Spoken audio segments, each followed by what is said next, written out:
students, I hope your preparation is going good. If not, don't worry. Sri Gurukula is here to help you. And I am Anmol Yadav. I will be your physics and mathematics mentor. I am an NEET graduate. So bring out your books. Let's make your preparation stress-free. So next question is, draw a ray diagram for the image formation in a convex lens when the object is placed between f and 2f. Mention the position and the nature of the image formed with the help of the ray diagram. So let's see the ray diagram. So the object is between f and 2f, and we are supposed to find the position and the nature of our image. So let's see what we'll do. We'll first make a parallel ray parallel to principal axis. This is our principal axis. So parallel ray will pass through the focus.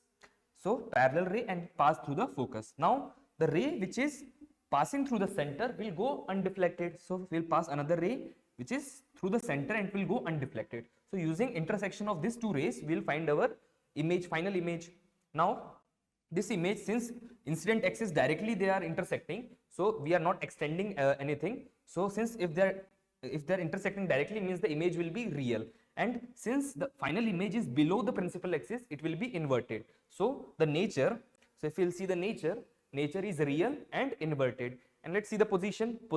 This is f and this is 2f. So position is beyond 2f. So final position of the image will be beyond 2f. I will be back soon. Till then, keep practicing. This is Anmol Yadav from Sri Gurukula signing off.